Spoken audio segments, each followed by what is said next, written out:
Okay, this is Goodness here.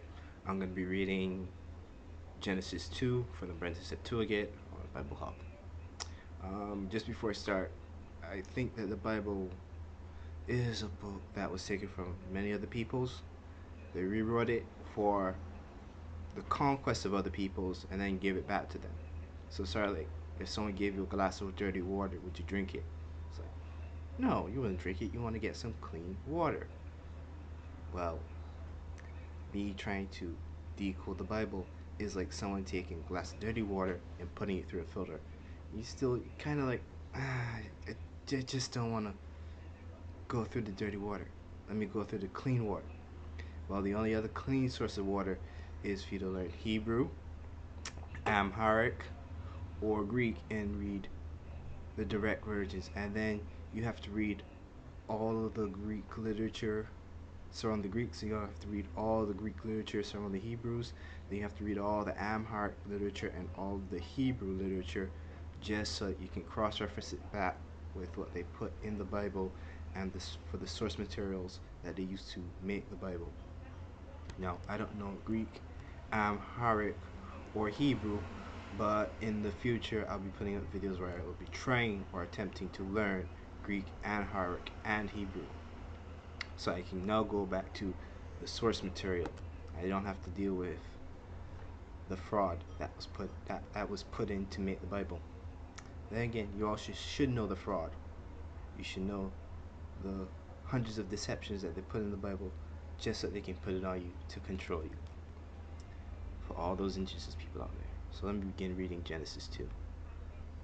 Now, I gotta get the hang of this sooner or later. Alright. Go star. Let's go star. Brenton Sep 2 again.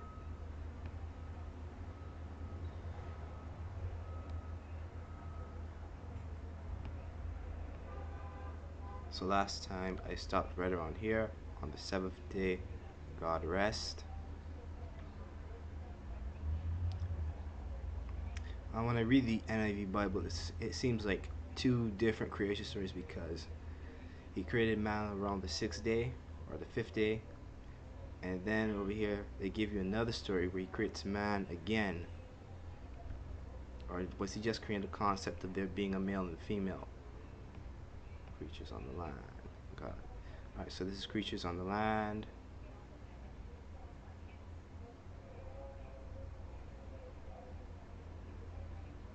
Alright, so on the sixth day when there were creatures on the land, on the sixth day, creatures on the land. 26, verse 26, God said, and let us make man according to our image and likeness, and let them have dominion over the fish of the sea, and the flying creatures of heaven, and over the cattle of all the earth, and over all the reptiles and creatures. No, I inserted that word creatures. And all the reptiles that creep on the earth. Wait. And God made man according to the image of God, and he made him male and female, he made them. So here's what I'm thinking. I'm thinking over here is where they're going to detail about the making of man and then the making of female, because that's probably what it was. Just reaching a whole lot right there. Genesis 2 verse 4, the creation of man. That is the book of the generation of the heaven of the book. Oh, see, I'm inserting words. Genesis 2 verse 4, this is the book of the generation of heaven and earth, when they were made, in the day in which the Lord God made the heaven and the earth. So when they say Lord God, there are 2 to 3 different words which represent the word Lord in almost all these English version Bibles. One is Adonai, which is like a human Lord, and the others are Most High. The others translate roughly into Most High. I don't have those translations here with me right now. Let me see if I can pull them up.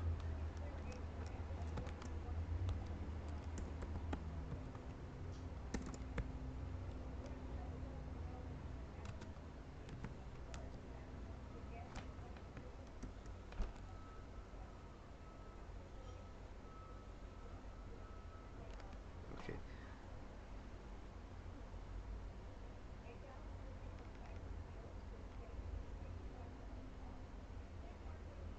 Where did I remember reading that from? Pretty sure I remembered reading it in the NIV.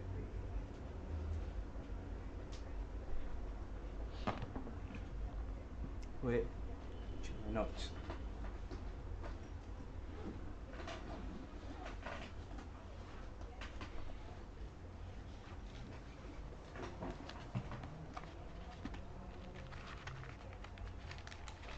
Oh yeah, in the preface.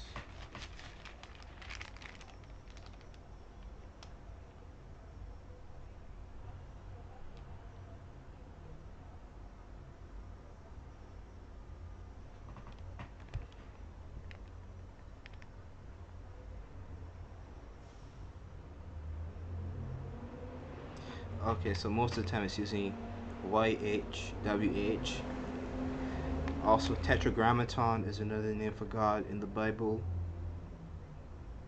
Whereas Adonai is some sort of, I think Adonai is a human ruler.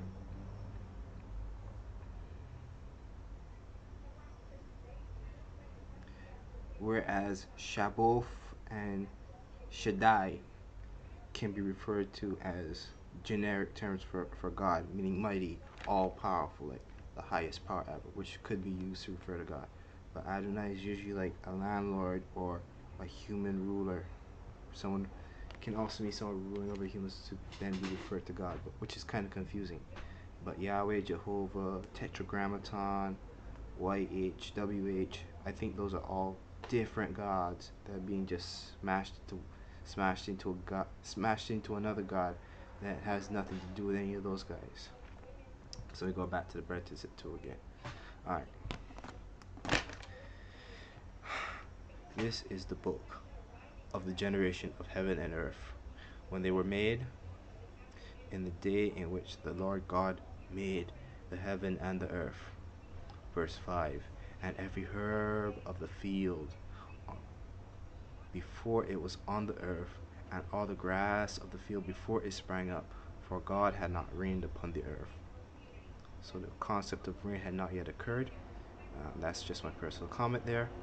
And there was not a man to cultivate it. Verse 6. But there rose a fountain out of the earth, and watered the whole face of the earth. And God formed man of the dust of the earth, and breathed upon his face the breath of life, and the man became a living soul. In other versions of the Bible, when they say water, they sometimes refer to this water being on the earth for the first time, not the sea. That is something different. They're talking about rivers, or they're talking about dew in the morning, like when that mist comes up and it wets all the leaves. So that's probably what they're talking about right there.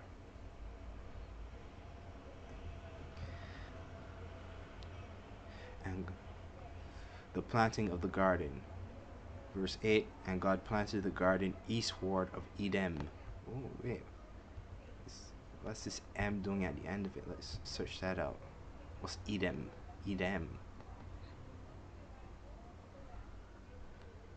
Okay, it's a software company. Alright, looks like I'm getting a wrapper. The leading discrete element method. Now the software Edom, a town in the new Nasuka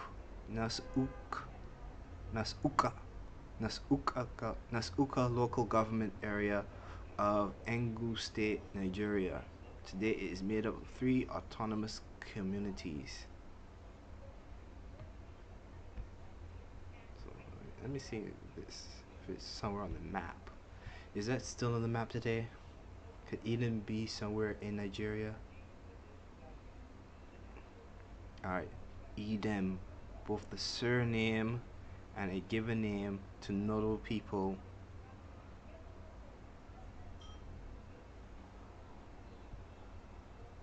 Alright, this is a rapper. I think it's this guy over here. Yeah, it says, I can't pronounce that name properly. I'm gonna get it wrong. Agabi Edom, musical artist. Alright, okay, so let me just type in garden.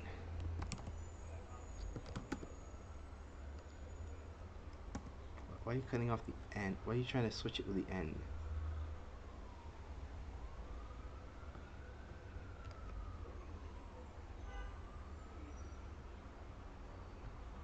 Alright, for other users to see disambiguation. For other users to see disambiguation of Edom. Edom is a town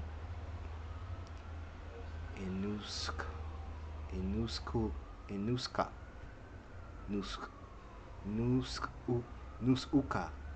local government of Enugu State, Nigeria.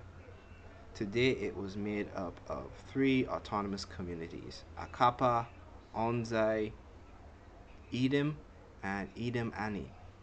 So it's somewhere. So it's a place somewhere in Nigeria. Alright. So alright. So Edom shares common approximately 40 to 30 square kilometers. No, that's not interesting. Edom share common borders with Oyimbo in the south. No.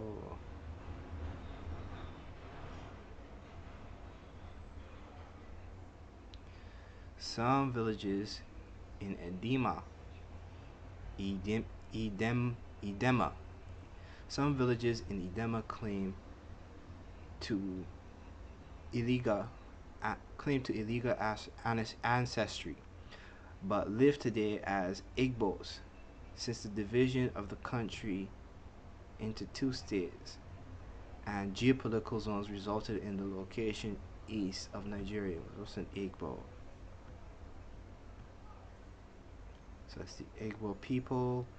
The Igbo or Igbo, erroneously Igbo, formerly Iboe, Igbo. I'm just not gonna be able to pronounce all these. And also Hebo. Did I hear him once say your Hebos, Hebrews, Hebos, Ebos, Ebos are an ethnic group of native and present-day South Central and in southern eastern Nigeria.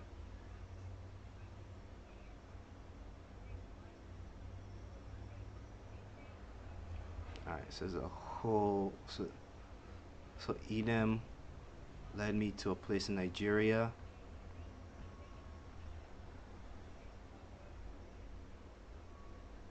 It seems to also have its own local religion. Edom is known for having indigenes. What is this? Alright, so that's just the meaning of the word indigene. I don't want that. Has indigenes that live very long lives, over 100 years.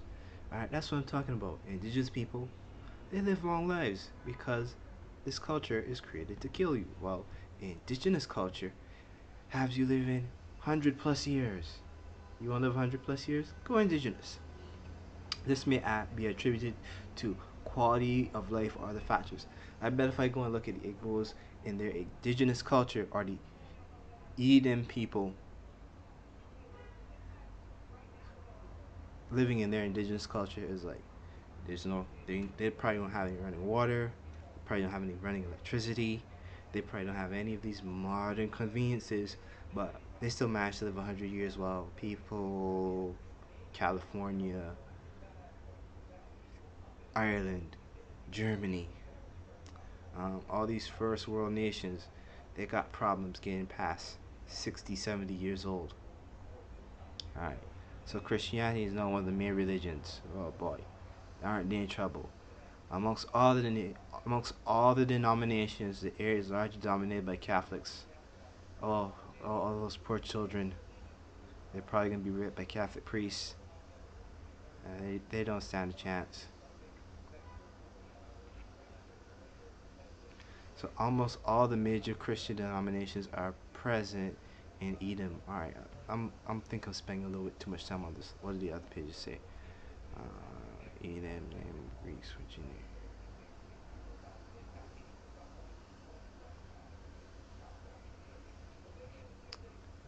No. All right, let's see. But people, that's where it currently is in Nigeria. All right, so I'm not finding anything that's relating to it. It's probably Eden. It's probably listed as Eden now. And placed there by man whom he. Alright, planting of the garden. Verse 8. And God planted a garden eastward in Edom, and placed there man whom he had formed. Verse 9. And God made to spring up also out of the earth every tree beautiful to the eye and good for food, and the tree of life in the midst of the garden, and the tree of learning the knowledge of. I gotta practice my reading, or I gotta practice my dictation. Verse 9. And God made to spring up also out of the earth every tree beautiful to the eye and good for food, and the tree of life in the midst of the garden, and the tree of knowledge, and the tree of learning the knowledge of good and evil. And a river proceeds out of Edom to water the garden. Thence it divides itself into 4 heads. The name of one is Pison.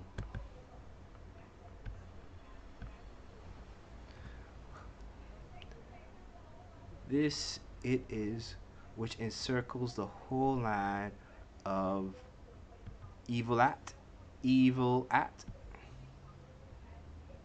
Alright, I'm just messing around there, but it's evil. The first 4 letters is evil, last 2 letters is at, where there is gold. So there's gold in that region, and the gold of that land is good. And there's also carbuncle, and emerald. So there's a land surrounded there with carbuncle, emerald, and gold connected to the Garden of Eden. Verse 13. And the name of the second river is Gihon,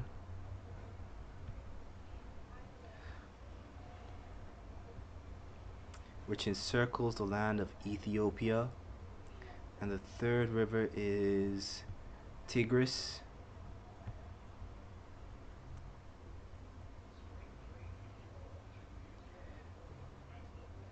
This is that which flows forth over and against the Assyrians. And the fourth river is the Euphrates.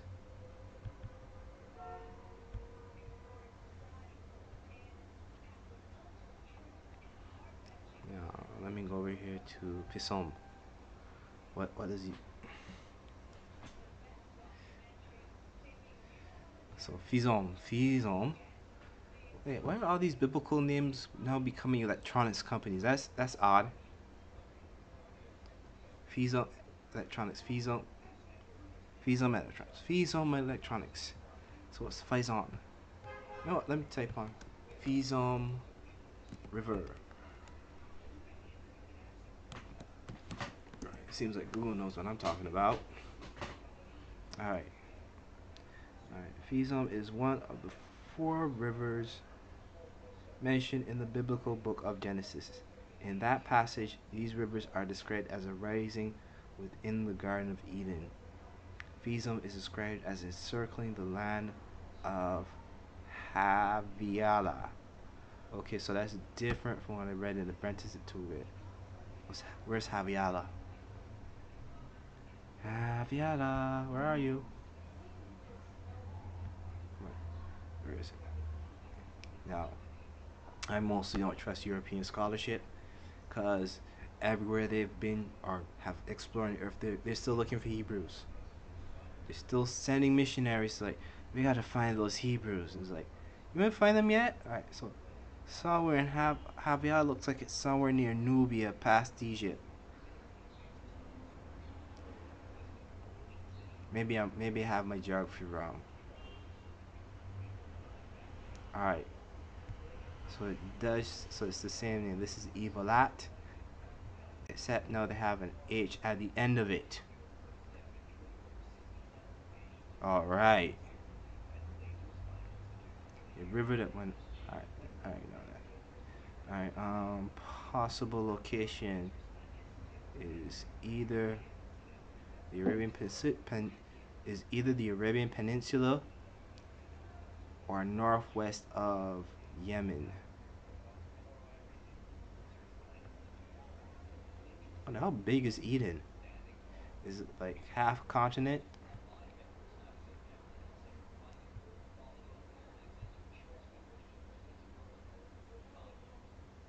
Alright, so it seems like there's more literature written about Evolat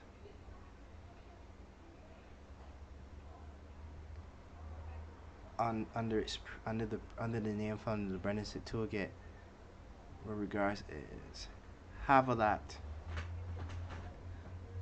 Doesn't seem to have that much. Doesn't seem to have as much written about it.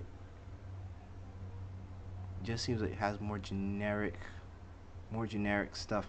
Because I'm not talking about all of this stuff here. I'm talking about stuff that's older. Most of these pages seem like this is written from new sources. Like a 12th level of handed data, instead of like having second hand or first hand data. It's like this was all written by reading someone else's books. Well, there's this and this seems to come from someone who read the first manuscript. See, this is a whole manuscript where it's mentioning Evolat. This is a Latin word. The name of the first is Fizon, that which is compassive of the whole land of Havila, where there is gold.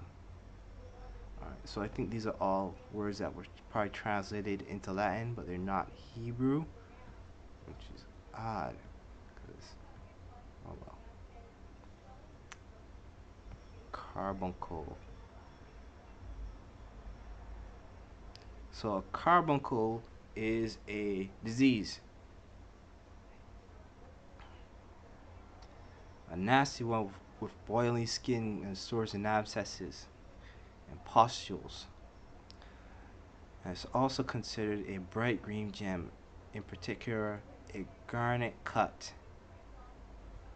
Probably has something to do with carbon forming within it.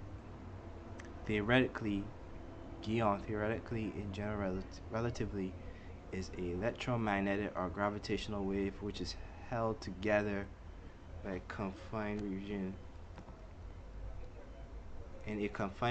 by the gravitational attraction of its own field energy. Guion, physics with Wikipedia.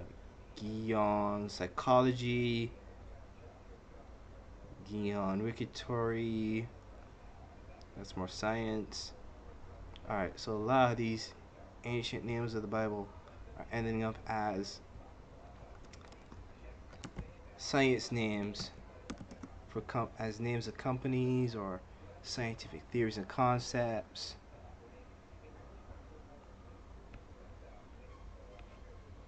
Alright. Which is kind of odd because, why are all you naming all your companies stuff out of the Bible? Like, this is Gion Company, this is Fizon Company. Is there science in the Bible? Is there some sort of boring sentence that you have to read hundreds of hours just to get? Alright, so I'm back in Bible Hub.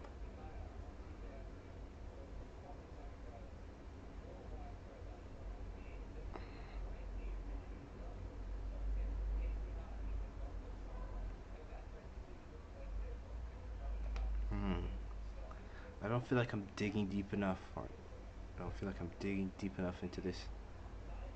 No, into this information. Probably gonna have to come back and do a redo on my reading on Genesis at a later date. Pull me back a few days. I think it'll be worth it. Alright. So there's some information that's repeating. This seems to repeat. This seems to repeat. And this seems to repeat. Who is this guy? Alright.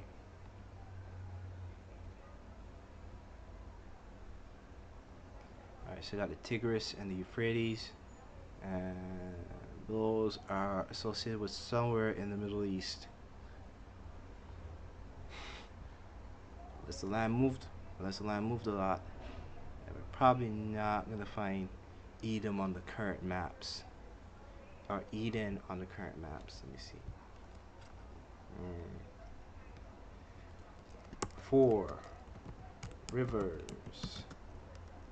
going out of Eden.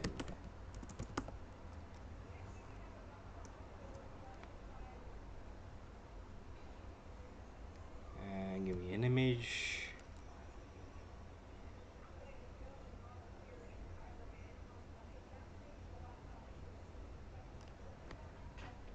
Alright. So this looks like a diagrammatic of what someone theorizes it to be. So this is the head of the river, and then this is the 3 branches. And alright, so they consider the Euphrates. This person here is saying that the Euphrates is a continuation of the original river, and that is really just me reaching, but that's what this image is indicating when they say continuation of original river. Alright. Alright, so they're saying that Hevelat is over here, which would also validate this picture here when they say, well, these rivers, they stretched out and they encompass all of Hevelat.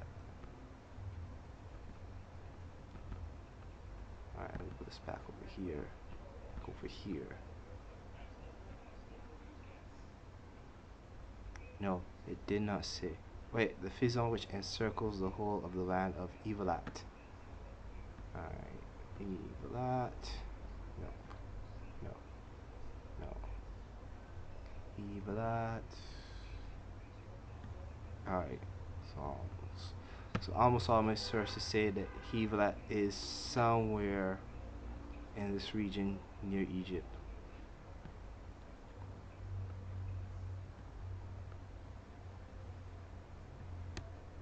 Oh, I gotta up my knowledge of geography too while I'm at it. Okay, wait, here's something a lot older. 4 rivers, 1 problem. Alright, let me see. Arabia, Grecia. I can't really read or tell what this is. This seems like Syria, Egypto, Judea, Africa, India, Libya, Ethiopia. So what is that? Stylistic? I was like these really, really old pictures, because it predates all this modern European scholarship, because they're not basing all their information on these pictures or these pictures. They started out with this. They started out with this. All these European scholars started out with pictures like this, saying that this is what we're basing our Bible off of. So where does this site lead to? Age of Rocks. Alright. Alright, something's wrong with my brain here. Maybe I need to stop for now, come back to this later, or finish reading Genesis 1. Maybe come back and do a second video with notes. This one here says 4 rivers, 1 problem. Where in the world was the Garden of Eden? Alright, so this person is disagreeing with all of these other pictures because he found this old picture that European scholars originally used to base their research off of.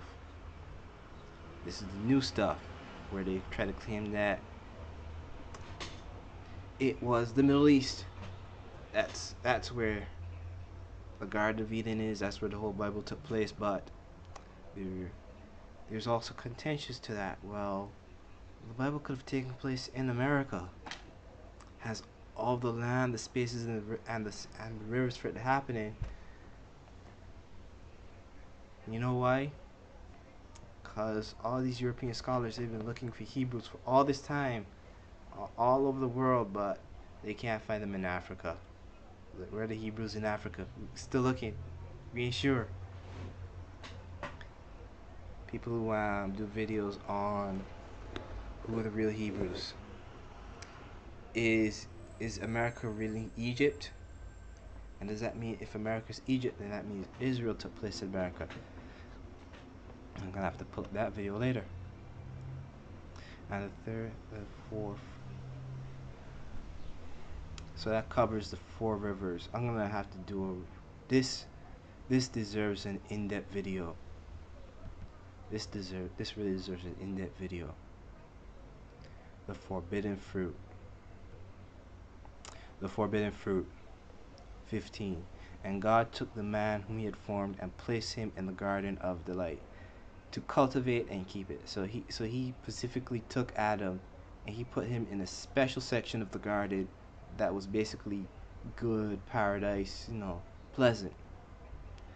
16. And the Lord God gave him a charge to Adam, saying, of every tree which is in the garden thou mayest eat freely.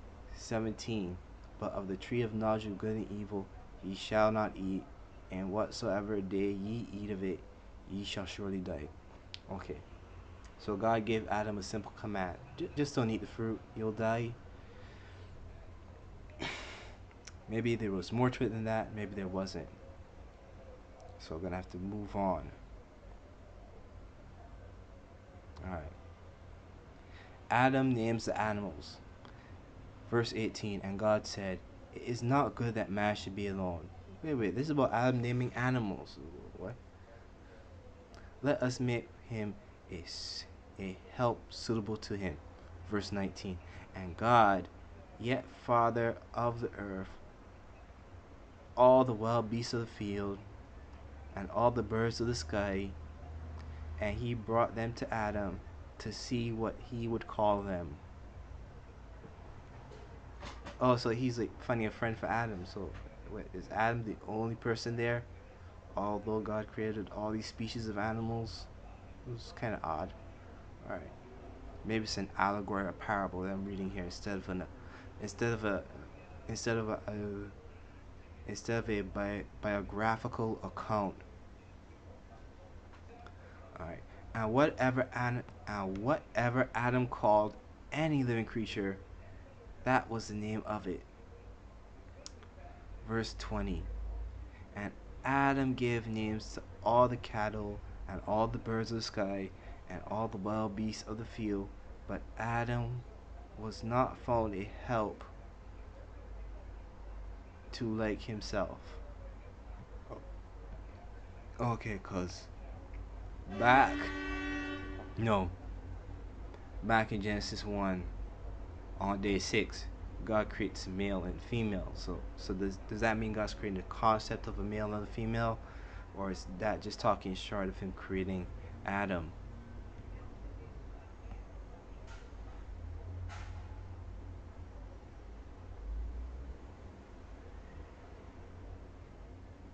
Alright. Not interested in that right now.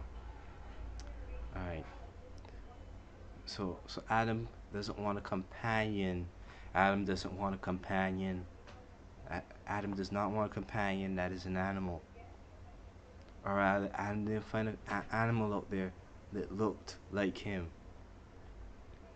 And no, this word Adam in the Bible is not a name. It's the word man. It's the Hebrew word for man. When it comes down to the Hebrew word for woman, it's similar to the word Adam, which is Adamah, or Adamah. Or I'm pronouncing it wrong. But if you pull up some Hebrew dictionaries, you'll see that the word for man is Adam. So Adam isn't his name right now. I guess his name would be something else back in those days. But as a species, he's called man. And the creation of woman. The creation of woman. Verse 21. And God brought a trance upon Adam, and he slept. He took one of his ribs and filled up the flesh instead therefore of. In other versions, instead of ribs, it just says God took some meat out of Adam and he just filled in the meat. And God formed the rib which he took from Adam into a woman and brought her to Adam. Adam said, This is now bone of my bones and flesh of my. And Adam said, This is now bone of my bones and flesh of my flesh. She shall be called woman, because she was taken out of her husband. It's kind of odd, God took everything and he basically formed them separately. Like he formed the bird from the dust of the ground, so he formed the male bird from the dust of the ground, he formed the female bird from the dust of the ground. But for man, it's like, instead of me getting some more that dust of the ground and forming a woman and then breathing life into her, I'm just gonna get some rib from Adam and clone him. It's kind of odd having your wife be a clone of you. I mean, are the genes good? I mean, think about it. They're saying that instead of God taking dust to form woman, he formed woman by cloning her from man. Is that cloning? I could be wrong. I could be very wrong. You gotta love living in New York. It's always noisy.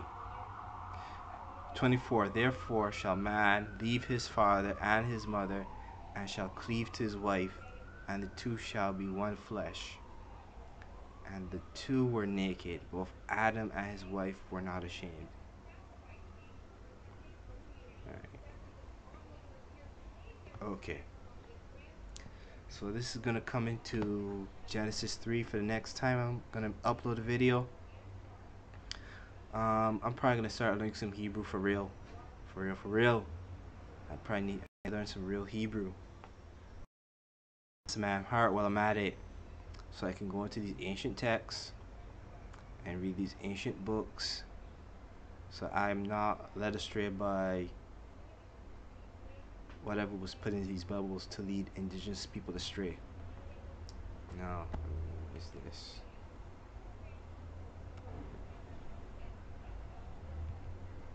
Now, I was once watching a documentary about missionaries who went to indigenous peoples in the first rainforest. I think it was about first contact or uncontacted peoples. But they was bringing this Bible to the indigenous people and they were saying, well, so what about Jesus? We don't care. It was brave that he died on the cross and stuff, and we're a little sad about it, but we don't care about no Jesus. You can take him away. You want to know how those missionaries got those indigenous people, those uncontacted people to start worshiping Jesus? They damaged those people's minds by telling them it was your ancestors who killed Jesus. You messed up the whole world for everybody by killing Jesus. And the indigenous people's like, oh snap, we got to do something. They're gonna come after us once they, oh shoot, the whole world already knows that we killed Jesus. These indigenous people started to think now that their ancestors killed Jesus and that therefore are responsible. So they started to go look. These indigenous people thinking that it was their fault that Jesus was killed, and knowing that Jesus is so well loved in the world that you went and defiled these people's gods, that they're now gonna come after you. So the missionaries realized, we kind of fucked up a little here. We gotta do something. But the church said, no, we gotta pull you idiots out of here. These people going a little too crazy. So they had to pull those preachers out and put in new preachers to calm things down. Like, no, no, no, no, no. Jesus came back and he forgave everybody. It's all cool. And I'm like watching this documentary. It's like, oh, so that's how they got people to worship Jesus. They said it was your fault. Jesus died, and the people realized, oh shit, all these people from all over the world are gonna come looking for us to kill us because we killed their God, and they generally believed it. And then as soon as they were in the depths of despair, they were sending another preacher to say, oh no, it's all cool. Jesus forgives. Just ask Jesus for forgiveness. And that's how they got these indigenous people to start praying to Jesus. Although they nearly damaged their psyche by doing that. If I could ever find that documentary again, I'm gonna upload it and re-upload it every day, cause it just shows how they use that Bible to still damage people who ain't never ever heard of that Bible before. Alright, this is me, Gunda, signing out.